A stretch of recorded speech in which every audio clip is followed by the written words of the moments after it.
Welcome to Spoiler Piece Theater, the podcast that doesn't give a shit about spoilers. We just want to talk about the movies. My name is Evan Crean. I am co-chair of the Boston Online Film Critics Association, co-author of your 80s movie guide to better living, co-host of the It's the Pictures podcast, and my pronouns are he, him. My name is Megan Kearns. My pronouns are she, her. I write film reviews for Edge Media Network. I'm a co-host of the Slashers podcast. I too am a member of the Boston Online Film Critics Association and am a member of Gallica, the Society of LGBTQ Entertainment Critics. And my name is Dave Riedel. My pronouns are he, him. I write about movies, and I am also a member of the Boston Online Film Critics Association. And I got a haircut today. So Yeah, you did. And a beard trim. And a beard trim. That's right. No longer can you call me Jebediah. You're no longer a surly mountain man. That's right. Mountain adjacent, as I said earlier. Yeah. Mountain adjacent. That's right. You Surly mountain man. Are you now just a surly movie man? No, I'm just surly. That's right.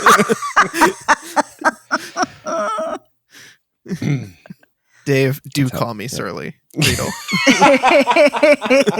Exactly. Oh, man. Well, we're here to talk about movies, as always. But before we get to this week's movies, I want to mention that over on our Patreon this week, our Patreon exclusive audio, we are talking about the 1985 film Clue in honor of the late Martin Mull. We had one first-time watcher. Two of us had seen it before, and we have some thoughts about Clue and some other miscellaneous topics. Yeah. So if you're a patron, definitely check that out. And if you're not a patron, please consider joining. For $5 a month, you get access to weekly bonus episodes where we talk about older films for the most part. So very high likelihood you've seen the movies we're talking about. And we also do monthly polls, so you can vote in those and pick out something for us to watch. And those are a lot of fun too. So check that out. And while I'm on the topic of Patreon, I want to give a quick shout out to our sponsor piece patron, Heather Sachs. Heather, thank you for your support. Thank you. Thanks, Heather. All right, let's move on to this week's movies. We have two. We are going to be talking about the romantic drama Dandelion, which we'll start out with in a minute. And we're talking about the fantasy horror drama, The Blue Rose, and we'll talk about that second. Megan and Dave, you have seen Dandelion. I'll just do a quick summary and then I'll toss it to you. So this is written and directed by Nicole. Do you pronounce her name Riegel? Riegel? I would think so. Yes, it's Regal. Regal. I'm pretty sure. I mean, otherwise I'm pronouncing my name incorrectly. Not necessarily. Well, that's true. Yeah. She directed Holler, which we've actually talked about on the show. Yes. And this film stars Thomas Doherty and Kiki Lane, and I don't recognize other people in this. So it follows a singer-songwriter in a downward spiral as she takes a last-effort gig at a motorcycle rally in South Dakota, where she meets Casey, a guitarist who walked away from his dream a long time ago. What do we think, gang? Is that an accurate summary from old IMDb? Yeah, that's actually the exact summary from IFC, the press release. So it's accurate. Alrighty. Sweet. Yeah. So tell me more about this movie, Dave. Okay. So our lead's name is Dandelion. That's the name she gives. That's her stage name. Her name's Teresa, right? We find out later. Teresa, yep. And I thought this was going to be like a John Carney kind of movie, like Begin Again or Once or something like that. And it's not. It's definitely more existential, I would say. I think that you could describe Dandelion's crisis as almost existential, and because she's about 32 years old. Mm-hmm. She's taking care of her mother, who has emphysema or something and is still smoking, we find out very early on. And Dandelion has this gig at a bar where no one listens to her, and it's really pissing her off. And then the bartender, who's also a friend of hers, is like, you should go to this thing in South Dakota. And what she's talking about is the Sturgis, South Dakota, big fucking bike rally that they have every year in South Mhm. Dakota, which I drove through once, not knowing it was that time of year. Surprise. It's like, what are all these bikers doing here? This is crazy. And yeah, she meets Casey, and he's there to perform with some guys he used to be in a band with, who he just, I guess, walked away from about 2 years earlier. Mhm. And now he's in sales, and he likes the cut of Dandelion's jib, and Jib. Oh boy. and Please tell me he says that in the movie. So No one Damn says it. that. she's going up. She's auditioning to get like an opening slot for one of the big shows at the festival, and these it's a battle of the bands. Yeah, so these people yeah. are heckling Okay. her and just being total fucking dicks. And some guy steals her guitar case, and she takes off after him, and she can't catch him. And then later, Casey finds her, and he's found her guitar case, and he returns it to her, and then they become like kind of friends. And then he takes her over to where like all of his friends are staying, where there's like a bunch of caravans, and they're all sitting around the campfire, and they're singing, and they're like, it's a fucking great vibe. And then she plays one of her songs, and they're like, that's actually really fucking good. And so she and Casey like start writing a song together, and then they do some boning. And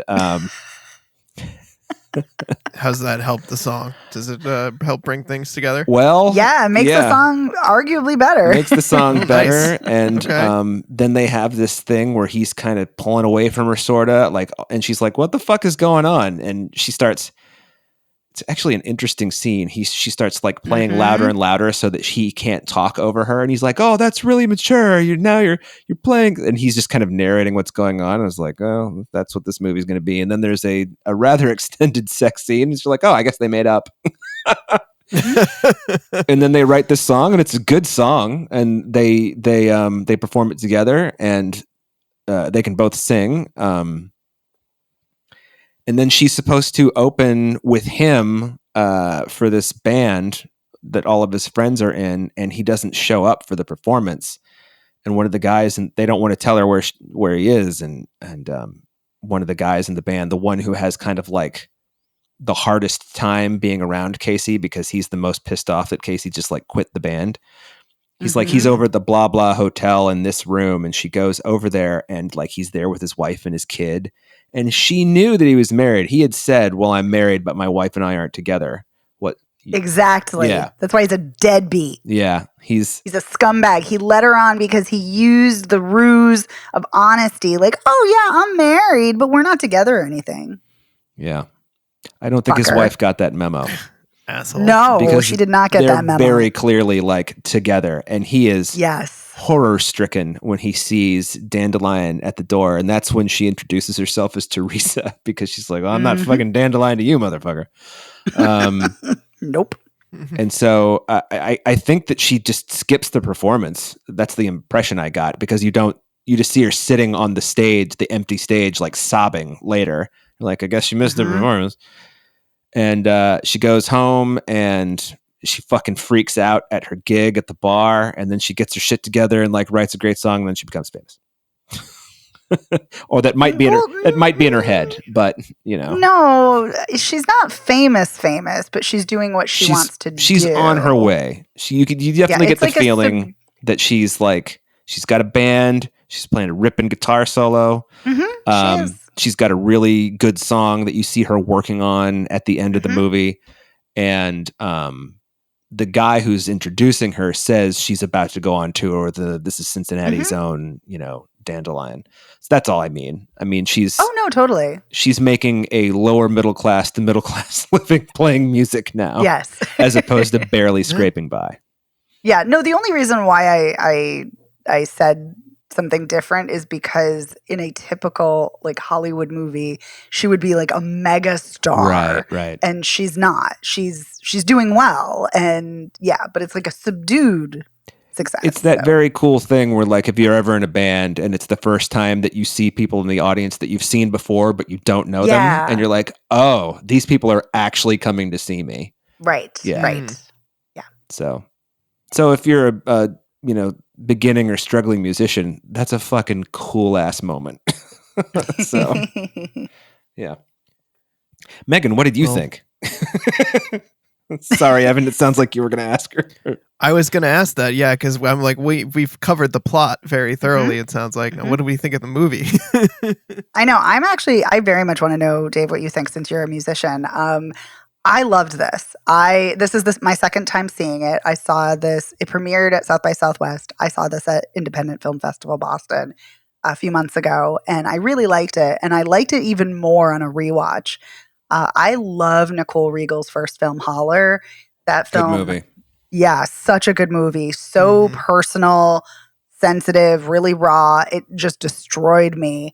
And it's a quiet movie that really takes its time. And I like that this kind of does that too in a very different way. And I like that there's a lot of songwriting like you see the artistic process of how she goes about writing a song and how she goes about composing a song and how her Dandelion and Casey's styles kind of merge. But then by the end of the film, she's dressing differently and she's really leaned into her own sense of style and how she wants to sound as kind of a folk artist, because she's kind of like a folk bluesy artist, a kind of rock. Like, it's really cool to see her evolution and progression as a musical artist. I want to break in here real quick. She sells her Les Paul at the beginning of the movie, and she's playing her old Les. She's bought her Les Paul back. Yes. So you know she's doing okay. I'm so glad you said that. Yes, exactly. I remember when she goes to sell that thing, I was like, she's going to sell her fucking Les Paul.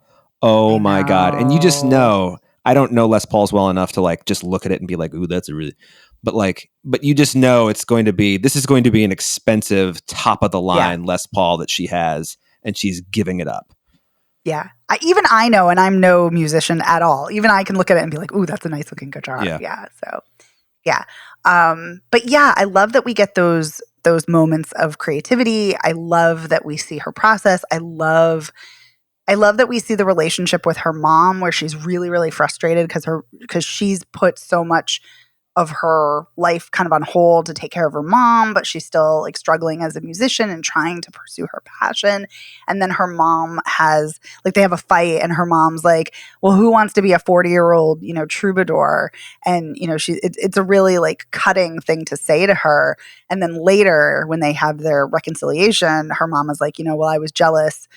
And because I'd love to be doing that. And, this is something that brings you joy and that you love doing every single day.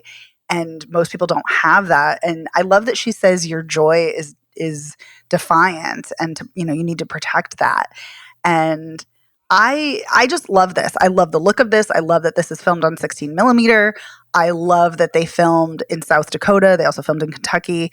But it's all supposed to be in South Dakota. I love that they film at the Badlands, which is gorgeous and weird. I love these quiet moments and these really beautiful moments of like the sun coming through the trees, like when her and Casey are kissing and they're kind of like kissing amongst like trees, and you see like branches and berries like in front of them, kind of obstructing them. I just love the look of this. I love the feel of this. I love the vibe. I love Kiki Lane. I think she's great. I've liked her in every single thing I've ever seen her in, from The Old Guard to If Beale Street Could Talk to this. I think it's great that she's a singer, and she's never really sang before. Like she was at the Q&A after the screening that I saw, and she talked about how she went to art school and she had to apply to be either a singer or an actor. And she didn't get into the singing department, but like the vocal department, but she got into the acting department. So she pursued that, and she never really pursued her singing, even though she was always singing. So this is like her first time like as a musical artist. And she co-wrote a lot of the songs, if not all the songs, with Nicole Riegel, as well as the two guys from The National, who composed all the songs. And I like the songs. I like that Kiki Lane infused her own perspective into them as a Black woman. She's also from Ohio too. She's from Cincinnati, so there's a lot of personal connection there. I just loved this. I liked her performance tremendously. I think Thomas Doherty's performance is good. They have a really strong rapport and flirtation there. And yeah, I think it's a fascinating portrait of an artist and what it means to be an artist a little bit later in your life when you haven't haven't succeeded the way maybe you thought you would. And I just love this. Wow. Well, okay. I mean, I don't have anything to add to that. Just kidding. I was like, you can add your opinion. Well, I liked this a lot. I didn't love it. I think part of the reason is because I've seen so many movies, not like this, because this is different from John Carney's movies, but and the last John Carney movie that I can't remember the name of, I did not like at all. I think we all saw that, but don't quote me on that. I have not. Oh, okay. I wasn't here for that episode. Two-thirds of us saw that. Yes. I really liked Kiki Lane's performance. I think the one thing that kind of stuck in my craw is I was waiting, like Casey's just like too fucking good to be true, you know? And from the moment he shows up, there's that one guy in the band who's really pissed off at him. And you think at first, like, well, he's just angry because, like, you know, he quit the band or whatever. But then he kind of stays angry. It's not like everybody else kind of forgives Casey like almost immediately. But there's this one guy, and he's just like, Casey, fucking Scottish motherfucker. And I was just like, that's gonna come back around. And then when he says, you know, I'm married, but you know, my wife and I are together, I was like, well, now I know where it's going. And I was really hoping that I was wrong. Chestnut. Yeah. And I don't really think that's the movie's fault that I figured out what was going on. I think it's because I've known too many guys who've done that. So been like, ditto. Yeah. I have dated people like that who tell you like, oh yeah, no. I'm still with I like live with my ex, but we're not together. Don't worry about it. It's totally fine. And then come to find out, no, like they're totally cheating and they're a big cheater. So yeah. So I think that's the thing too. Cause like you want to give somebody the benefit of the doubt, you know, and if they seem like they're being upfront with you, seems like, okay, well, they're being upfront. They're not hiding anything. And no, they're hiding everything. Yeah. That being said, though, I really liked the two of them together when they were working on the music. I think they're assuming that he's actually doing his own singing. He is, I believe. Okay. I should say, I'm almost positive he is. Their voices work really well together. And the instrumentation is cool, and I have always liked the National since Alligator. So me too. Alligator's so good. So Aaron and Bryce Dessner are doing the songs "Cool by Me," and also he's got creds with the Swifties. So I'm sure a lot of them will be turning up at this movie. Yep, Folklore and Evermore. That's right. So I liked it, but I had kind of hoped that. That the emotional stakes would have been higher. That being said, when Dandelion does find out the truth about Casey, I was actually really surprised to see that scene. So there's a scene of her just sobbing, uncontrollably, and then it cuts to a scene of him sobbing uncontrollably. I'm like, what is this? And it's just, and I was like, oh, it's just the regret of everything, like. He just regrets going down this path. He regrets turning away from music. He regrets lying to Dandelion and presumably to his family, because it seems clear that he loves his kid at least. So it's just, I still don't feel bad for him, but at the same time, it's like, well, okay, there's some. It's kind of I sort of liked that Nicole Riegert put that in there. That's a scene you could have just not had. 100%. It makes him more complex and not such a straight up villain. I completely agree with you. Yeah. Yeah. It adds some nuance. Really, really smart choice. And so, and then to watch somebody like when we see like writing, as in writing books or movies or whatever in movies, it's really boring to watch people write.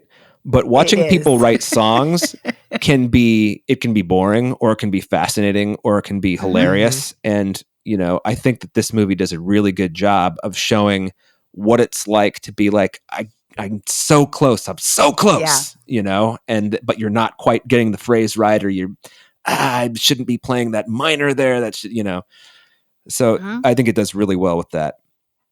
Not sure how much I love that guitar solo at the end of the song, but okay. Oh, you mean in the finale? In the finale, yeah. That's fair. Also not sure it was actually played on a Les Paul, but all right. They don't usually sound like that. But you can make a guitar sound like anything these days. So Watch, there's like 1 million people who like love this movie, and they're going to be like, it was a fucking Les Paul, dickhead. You know? So. I thought you were going to be particular about like the way she played the guitar or something. So, well, she's not miming the best in some places, but that might be because they used a different take from the one that, you know.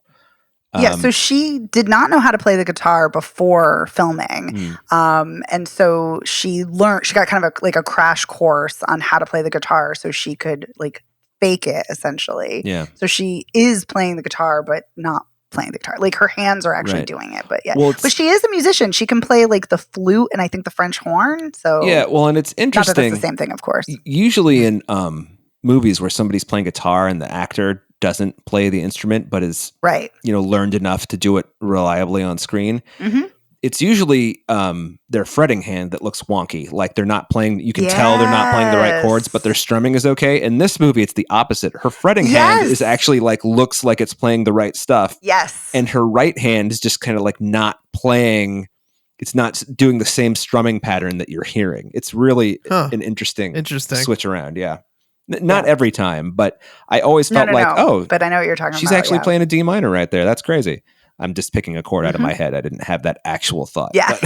Yeah. I figured it was for example purposes. Yeah. Yes. Example only. So I liked this. I think that the thing is I've just seen too many of these movies in the last 10 years. I feel like there's been a lot of them. There have, but see, I think that's so funny that you say that and I've seen a lot of those same ones that you were referencing. But I think what's so interesting is that I think this is very different because it is, yeah.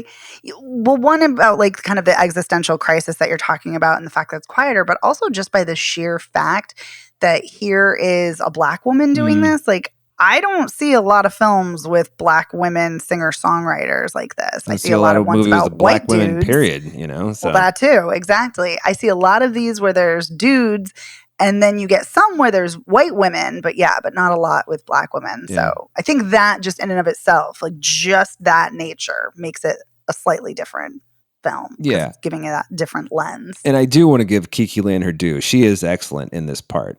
So, she's so good. She's really great. So good. I really love her. And it's funny, I didn't love this when I first saw this. I just liked it. I was like, this is a good, solid movie. But yeah, it was watching it again. It was watching it a second time that made me really like appreciate some of the like small details and the quiet moments. But yes, I agree with you. Kiki Lane is great. Yeah.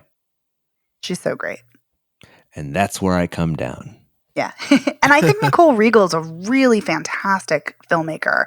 I cannot wait to see what she does next. In the press notes, in her director's statement, she said that this is the second in her Ohio Women trilogy. So there is going to be a third film focusing on women from Ohio. And I love that because I love that she's like coming, because she's from Ohio, and I just love that she's doing films that are really personal to her. That is cool. Yeah. But I think she's a special filmmaker. I dig it. I like the Ohio trilogy idea. Yeah. Yeah, but this one's going to be about OSU and Michigan State. So, no, sorry, Michigan and OSU, not Michigan State. Sorry. Do they have a rivalry? Michigan and Ohio State have a rivalry, and that would be the worst letdown you could possibly have if the third movie was about that, which it will not be. But it's just it would be funny to me as somebody from the Midwest. So. Oh, it would be kind of funny if it was like women's basketball movie. Like she just completely pivots from like into like sports drama. She's like, okay, I've done music, I've done scrapyarding. Yeah, that would be a surprise. Now I'm gonna do college basketball. Yeah. Hey, who knows? She could probably do anything she wanted to. Yeah. I mean, based on when you take into account like the talent that Nicole Riegel has. Mm-hmm. Well, this sounds good. Were there any other thoughts that you guys had about this movie? No, good. Music's good overall. I Songs was just are really solid too. The songs are really, really good. They're very catchy, and but like not in like a, not that there's anything wrong with like bubblegum pop music by any means, but it's like I don't know. It's just they're really good. Do they are they like earwormy? Like, could you see yourself listening to the music outside of the movie, or do you Yeah. feel like they're just good in the movie, and then like that's where you No, leave I it? want to listen to them. I want to Yeah. listen to, but I love like, you know, Dave and I were saying, like, I love the National. So I love the music, like of Folklore and Evermore, which one of the Dressens worked on. So yeah, I want to listen to this music, Yeah. like outside of the film. And like the National is one of those bands. I don't love everything they've done, but they've never done anything that's like bad. No. You know? So I mean, some of their albums are better than some of their albums are amazing. Some of them are solid, but they're always at least solid. So it's really just, I could see myself checking this out just to be like, oh, I only heard this like 2 minutes of it in the movie. Let's see if we can, Right. you know, the whole 5 minutes and 30 seconds sounds like. Yeah, their music is, from the albums I've listened to, their music is like, it's just very, I don't want to say complicated because it's not true, but it's very compelling, very interesting. Like, I feel like a lot of their music builds, like it's kind of like a slow burn. And I just, anyway. Well, they've got that, you know, they layer a lot of stuff, and there's a lot of nuance in the strings and the pianos and the guitars. Not strings, well, guitars have strings. But what is really kind of fascinating about the National is they have a drummer who's like from a different planet. And he's not playing what you should be playing in songs like these, but it always works. He's the most kinetic drummer in like a kind of mellow-ish band that I've ever heard. It's fascinating. That's a great point. Yeah, that's a really great point. And that's how I feel about the National. I love the National. Well, they're not a band I'm familiar with, so this is interesting. But it's funny because the music in this film is very different than the National. So that's true. Yeah. Anyway, it's just really good music. All right. Shall we move on then to the Blue Rose? Indeed. All right. So, the Blue Rose, it is written and directed and starring George Barron.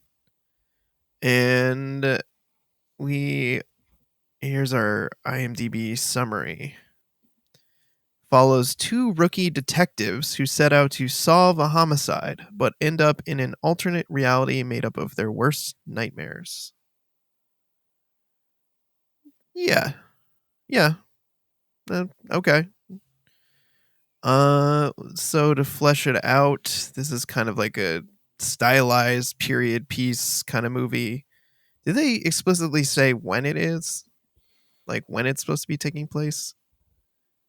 It's in the 50s. The 50s. Yeah. I don't know if the movie actually says this or the screening invitation said that, but at some point somewhere. Yes, you're 50s. Right. It did say something like 1950s noir or something like that. It was definitely written in one of the press things. But yeah, I don't remember if they explicitly, but it's a very kind of stylized movie. You have these two detectives, Dalton and Lily, who turns out they're working for Dalton's dad, played by Ray Wise, which is a very surprising person to show up in the kind of like indie low budge kind of movie like this.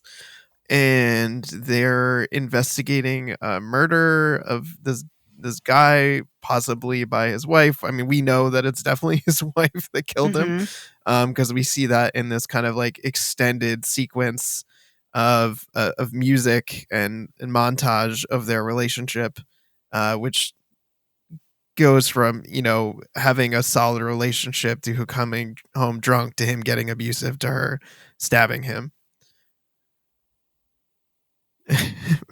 Yeah, sorry, that just it just came out of nowhere. Just all of a sudden, like la la la, and just like and then all of a sudden, it got very physical.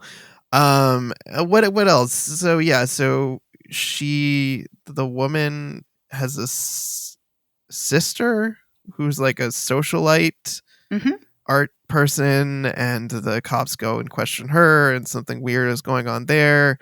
And then they go question this other woman who supposedly had an affair with the guy, and then somewhere in there they get kidnapped by these weird people wearing pink bunny gas masks, and then the movie just descends into weirdness after that.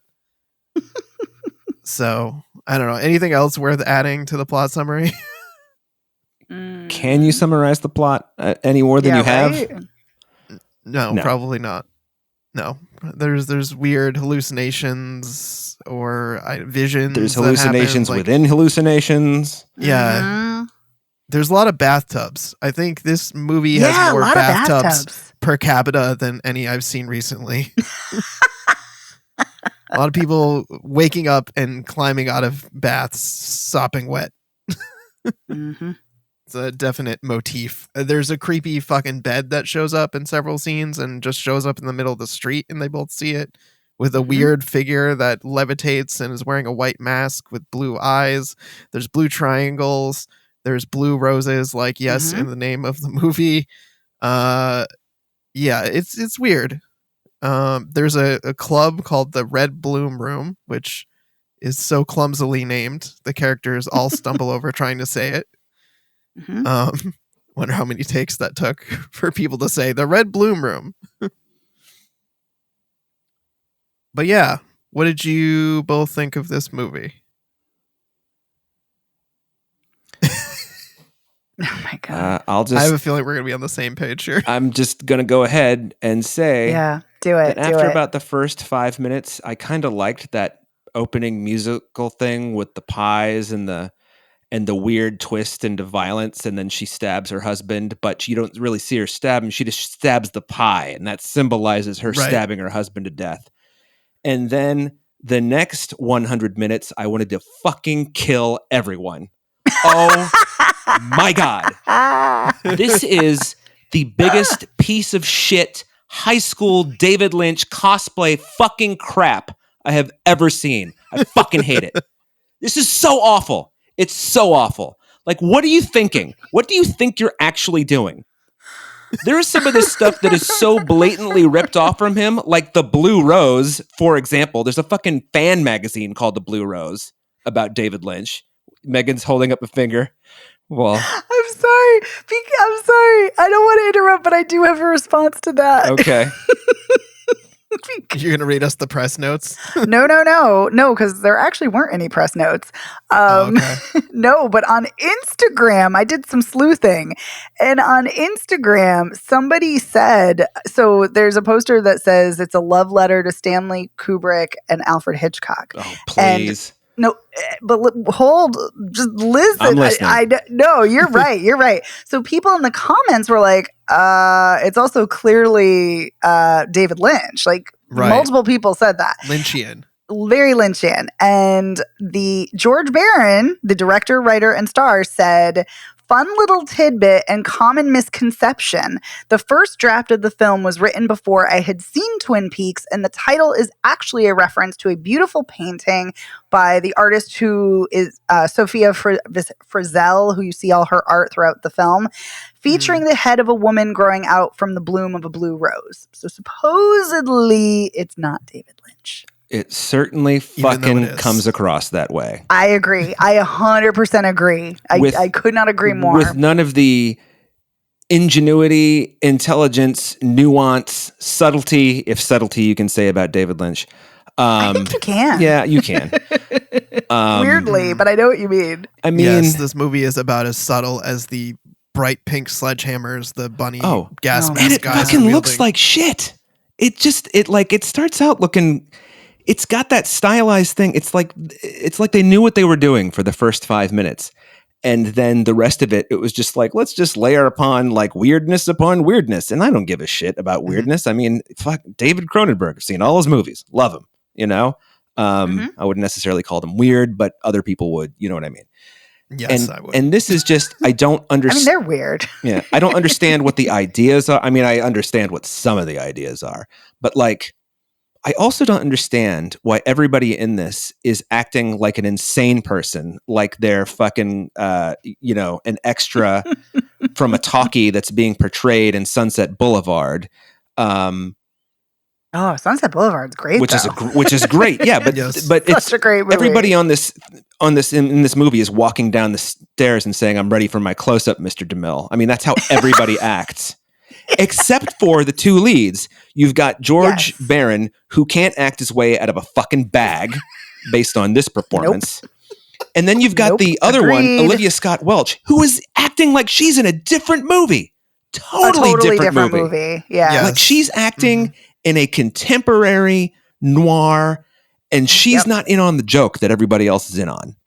Which, by the way, I'm not in on it either. It's fucking horseshit. This is...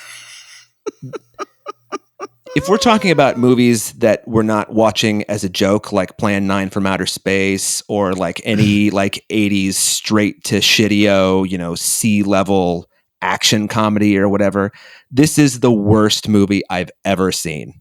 This is worse than A Glimpse Inside the Mind of Charles Swan III. Whoa, a movie I didn't even finish. It was so bad. Like when I was watching this, I'm like, is this all going to come together in some way?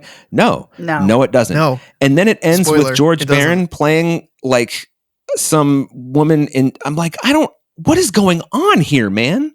Yeah. I had no clue what was going on by the end.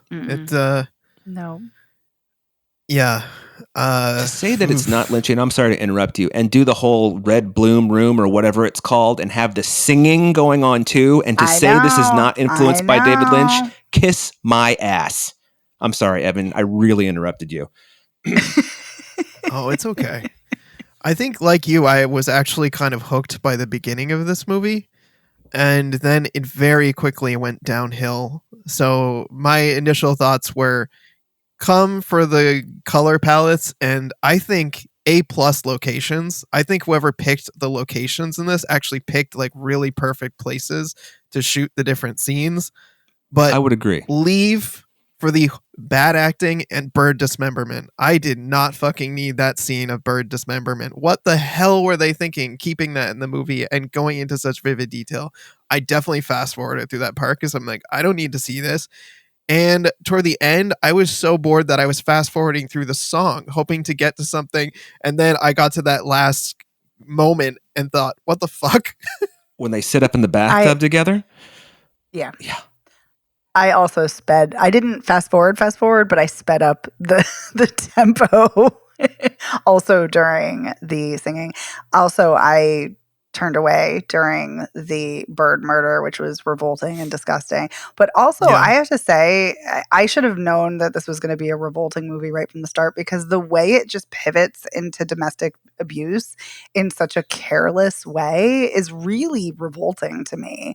Like, there's no warning. It comes out of nowhere. There's no preparation. Like, I'm someone who needs to like prepare myself mentally, and it just like comes out of nowhere and it's gross. Right. So anyway, so both of those. So I completely agree with you, Evan. It was just, gross.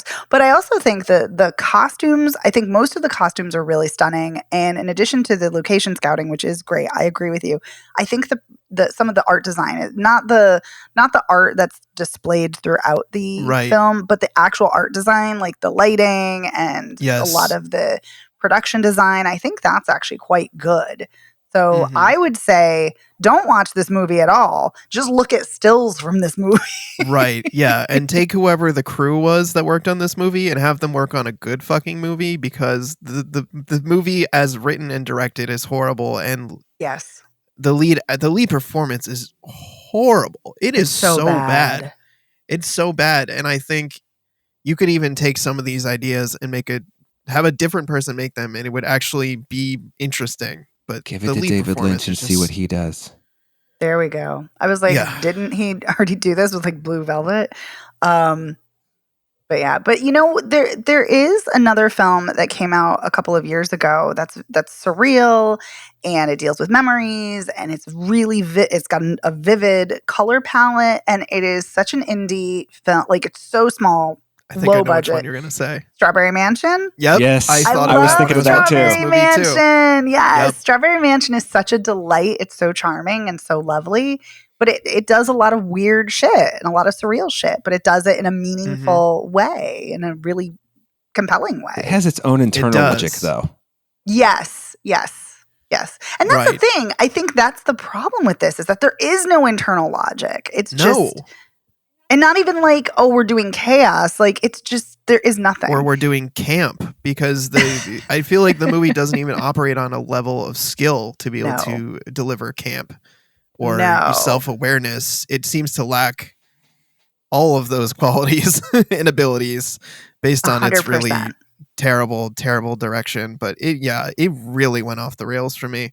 I was more interested in my dog that was laying on top of me very sweetly during the movie, and I was paying more attention to my dog than I was the screen because it was I can't say I blame you. Dogs are I cute. just didn't care. I didn't care. Didn't want to keep watching. I was surprised I even sped ahead during the song, but I just couldn't take it anymore. It was just I was at my wit's end. It was so bad. You know what's really frustrating too? It's frustrating. I think Dave, you said that I can't think of her name. The lead, the not George Barron, the other one. Detective Lily. Yes, thank you. Olivia Scott Welch. Yeah, she was good in the Fear Street series, so she can be good. And Danielle Basutti, who plays Norma Steele, the older sister, she's not good in this by any means, but she's a voice actress and she is fantastic as Freya in God of War. She's so good. So to see her here, I was like, oh, at first I was like, oh, yay. It's always nice when I see a voice actor, get a live action role. Like, that's cool, but it's just not good. So sad. No, it's not a good performance. I think if she maybe dialed it back like 30 or 40%, it might work, but it's just way too much. She's laying it on way too thick. Yeah, and again, in a movie that maybe was campier or, more over the top, but in a different way, maybe it would have worked, but not. Dave, I'm with you, though. I hated this, too. I can't believe that I didn't fast forward it either, by the way. Because I was like, at some point, I was like, I don't really care how much this hurts. I have to know if it ever gets better or if it just gets worse. And there is a point where it just kind of plateaus and it doesn't get worse, but that's only because it can't. Right. It's already peaked. And it's terrible. Did you notice the bartender's name at the Red Bloom Room or whatever that fucking dumb place was called? That his name was Lloyd. Oh no, I didn't. But that's unsurprising. Completely to me. unsurprising. Yeah. I'm the whole exchange with the bartender was. I just kind of feel like it's like, listen, I'm sure that the whole singing thing is a thing that means something to someone, but this is not Julie Cruz, okay? So let's just get her off the stage and continue on with the movie.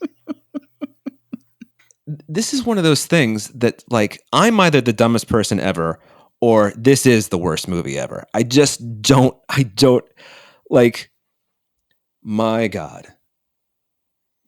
The one thing I will say that I found even remotely intriguing, and don't gag the two of you when I say that it's in reference to the animal torture, because when the older sister, the Nora Desmond lookalike performer, whatever she is, Norma Steele.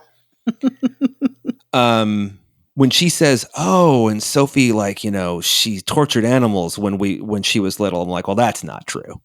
And so then later, when it shows up and it was actually her sister who, had her do all those things, that's like, okay, at least I know I'm not insane, that there is some sort of logic through line in this movie. Right. But like, this movie is the definition of one uninflected image after another. There's no change in tone, pitch, timbre.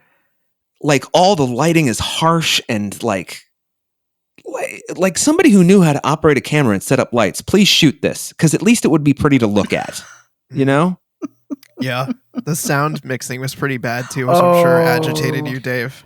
In the first few minutes, I heard very bad sound mixing and thought, oh, Dave's really not going to like that. The only reason I haven't mentioned it is because it's just going to make me more mad.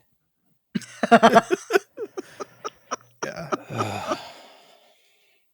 I mean, I don't get pleasure shitting all over an indie movie like this. Neither do I. It's just bad on so many levels. And I found it torturous. There's so many indie movies I can see and think that wasn't my cup of tea, or maybe if they had more budget, they could have done something really interesting with it. But I feel like the problems almost entirely rest on the shoulders of the writer, director, actor, because no one was there checking him and saying, this is bad, don't do this, don't do that. Actually, you should not be the lead actor. Let someone else do it. There's Thank you. so many ways that I feel like this could have not been so bad were it not for his singularly bad direction. When I used the words high school before I went into the David Lynch cosplay diatribe, I said that because when I was watching this, I was like, this is like watching somebody struggle in a high school play. It's yeah. Or all the worst parts of an experimental student film. Where you just think, okay, you had a lot of ideas. That's what it is. And you didn't do a good job of expressing them, and they're all over the place. This movie, and I can't even remember, but it was definitely worse than this. There was a movie that I went to a very long time ago. It was a local premiere of a locally made superhero movie, and it was financed by the kids' parents. Like he wrote and directed it, and his parents financed it. And this felt eerily similar to that in terms of, I remember going to the premiere, watching the movie because they invited me. No, okay, maybe you write a review of it. It was so horrific that I just couldn't bring myself to write a review because I literally could not think of anything positive to say. And often I can see something that I don't like and find something positive or something redeeming about it. And I couldn't. Well, it did end. Yeah. So... Yes. I mean, I think that's funny though. I don't think this really has any ideas. But what's weird about that is it feels very pretentious, but lacking the skill and the ideas that at least when something is typically pretentious, they have. Well, this is what I mean. Like, I don't like all of David Lynch's work. Like, I can't bring myself to watch Eraserhead because it's so gross to me, the baby. It is so gross. It's really tragic. But like, and I don't really love The Elephant Man, but like I can kind of, but I see what he's doing. Like, it doesn't always work for me. Even Dune, I can look at that and go, having finally now read the book, which was torture, I might add. Oh, I love the book. I had to go to the glossary way too many times, which I know is like a part of it, but yeah, it is. Even watching that, there's purpose to it. And the silliness is silly for a reason, The fucking horror is there for a reason, 100%. And I just, none of this makes sense. It hurts my brain. But it's not even. I know what you're saying, but but I could overlook the fact if it's nonsensical or so bizarre or outlandish. But the skill is not there. It's like because David Lynch is a great filmmaker. Like whether you like his work or not, whether it works for you or not, he is a skilled filmmaker. He knows pacing. He knows how to direct actors. Yes, he does. He knows how to shoot. He knows where to put a camera. He's really good at putting cameras places with his director of photography. Yes. They're really good at removing as many lights as they can. I mean, and my favorite David Lynch film is a lot of people's not favorite. My favorite is Lost Highway. Ooh, so, I've never seen it, so I can't say, but I do. I love Dune. Dune and Mulholland Drive are my two favorites. Yeah. Well, anyway, I have shit on this enough for 6 episodes of Spoiler Piece Theater. So, yeah, this was painful. This was just. I had a feeling an unpleasant experience. Yeah, I had a feeling we were all feeling very similarly about this movie. It's fun. Sometimes, like when I really hate something, I think to myself, oh man, this is going to be a tough episode because I don't know if they're going to hate it the way I did. I fucking knew you two were going to hate this. I was just like, 15 minutes into this, I'm like, oh, we all hate this. This is the worst movie we've seen in 2024 for sure. Yes. This is not the worst movie I've ever seen ever, but definitely in 2024, yes. Yeah. Yeah. Oh, I know. That's terrible that we're all shitting on it. But at the same time, I feel good that we all are in agreement. Right. Yeah. It would be very sad if one of us loved this movie and the other two were just, what are you thinking? Right? Like, I don't understand. And what movie did you watch? Right? Yeah. And to come back around to what you were saying, like both of you said this, you don't like shitting on indie movies. I don't like it either. I don't really like shitting on movies. I know it's hard to believe because one of the things that our listeners appear to like is when I get angry about movies. Because you're Well, thank funny, you. but no, I know you don't like it. I really just, Right. when this movie started to go off the rails, I kept thinking to myself for about 10, 15 minutes, maybe they'll get it back together. Maybe, Detective Lily will be the grounded one and we will bring it back together. Nope. So let's hope, but no. Oh, well. I kind of want to see the movie that she was in. Yeah. Maybe that was maybe it exists somewhere in a bathtub in this movie's reality. Right. Oh my God, maybe. Like the woman in the black dress. I'm like, are we really going into like Daniel Radcliffe movies now? I mean, oh, good Lord. Eyeballs are bleeding. There's eye drops. There's blue triangles. None of this adds up. There's that weird bedroom with the bondage picture on the wall, the very large bondage picture. Oh, yeah. What's going on with this movie's like sexy slutty vibe that it was going for too, with all these like revealing outfits? I'm like, what? Vibe. Like, what is this movie trying to say with everybody's like revealing outfits and like tight spandexy things that they're wearing? The killer Sophie at the end of the movie. I wasn't really paying attention because I hated it, but then I was like, oh man, she's wearing next to nothing in this scene. Like, where's this side boob coming from? What is going on here? Not a complaint, but I'm a fan. I'm always a fan of the side It is boob. not a complaint, but at the same time, it's like, what is the purpose of this? It's a head scratcher. It was a head scratcher. You're right. It was like she was dressed for a Prince video in 1982. I don't. Well, I don't want to alarm you, but our writer, director, and star also was the one who came up with the concepts for the costuming. So, although I liked some of the costuming, some of it I really liked. I liked the dresses that Detective Lily wore. Yeah, I liked what she wore. I liked some of the dresses that Norma wore. Yeah. In the 50s vibe, the first 5 minutes, I liked the dresses that Sophie was wearing. Yeah. Yeah. Mm-hmm. But the side boob dress, I don't get it. Was it trying to evoke the bondage of that photo? Like the painting? I don't know. Is this the whole point of the film, that it's just trying to act out the artwork? I don't know. I just don't know. No clue. No clue.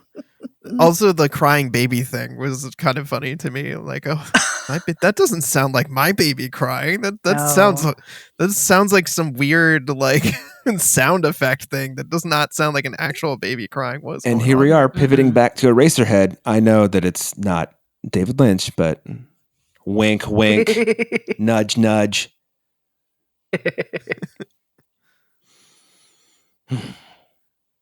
Wow.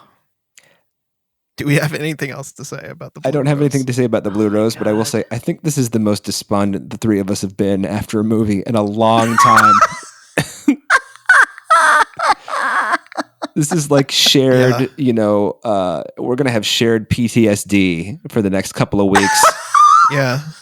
I feel bad too, because I think I was the one who suggested that we watch it, because I thought it could be really stylized in a fun way, even though it's exactly a what I was low-budget thinking. kind of movie.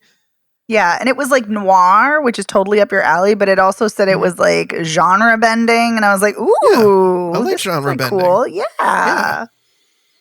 No, it definitely, listen, they worked their asses off selling this because it sounded good.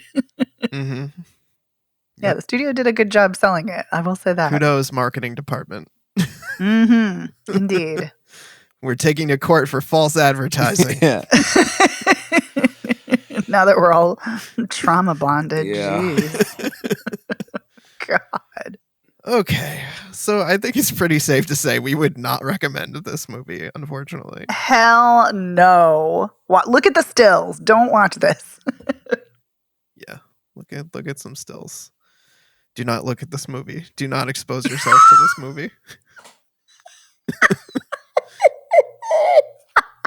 You'll start to feel like one of the people kept in the mental institution toward the end of the movie. Yeah, we didn't even get into the ableism there anyway. I don't even want to talk about it. Just meant you'll feel captive like the people in the rooms. Yes. Totally. Yeah, so don't see this. But it sounds like you both would recommend Dandelion. Yes. Okay. Sweet. So we got one C and one definitely never C. Mm-hmm. Never. Fair assessment. Well, I think that wraps things up. Let's move on to happier topics. I want to say a huge thank you to our editor, Otto Clammer. Otto, thank you so much for making us sound so great week after week. We really appreciate it. Thank you, Otto. Thanks, Otto. You can find the show anywhere you get podcasts. You can also find us on our website, which is spoilerpiece.com. We are all over social media. We're Spoiler Piece Theater on Facebook. We're at Spoiler Piece on Twitter, Instagram, Letterboxd, and I think we're on Threads, not on Blue Sky yet, but yeah, there's a few places you can find us. If you want to get in touch with us, you want to tell us we're completely wrong about the Blue Rose and you have some things to say, or maybe you're the director of the Blue Rose and you have some choice words for us, I don't know. Oh, no. You can send us an email, spoilerpiece@gmail.com, or you can give us a call at 862-21-PEACE. You can leave us a voicemail. You can send us a text. We love to hear from you about the movies we talked about movies in general, about food. Pretty much any topic is fair game. We just like hearing from listeners. And if you like the show, please rate and review us by going to ratethispodcast.com/spoilerpiece. That will take you to your platform of choice. Obviously very helpful if you rate us on Apple Podcasts or Spotify. Those are pretty cool. And also there's a new feature coming out for Spotify now where you can leave comments on podcast episodes. So that's another way you could potentially get in touch with us. Watch it be on this episode that the first comments come up. Uh-oh.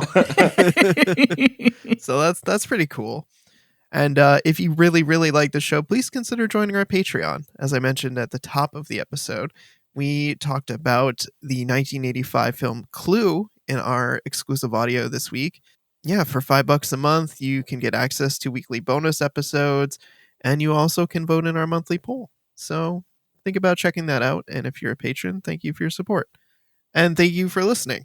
My name is Evan Crean. I am co-chair of the Boston Online Film Critics Association, co-author of Your 80s Movie Guide to Better Living, and co-host of the It's the Pictures podcast. You can follow me on social media as Real Recon, and that's real as in film reel. My name is Megan Kearns. I write for Edge Media Network. I'm a co-host of the Slashers podcast. I'm a member of the Boston Online Film Critics Association and a member of Gallica. You can follow me on Twitter and Blue Sky at OpinionS World or on Instagram and Letterboxd at The OpinionS. And I'm Dave Riedel. I write about movies. I'm a member of the Boston Online Film Critics Association, and I'm on all of the social medias except Truth Social as Dave Sees Movies. Oh, God. That's a good one not to be on. Yeah, don't go on that one. Yuck. Mm-hmm. Oh, and don't forget to listen to Dave on Binge Movies. He's a guest on our friend Jason show. So check that out. Yep, coming soon to an angry place near you. We'll see you next week. Bye.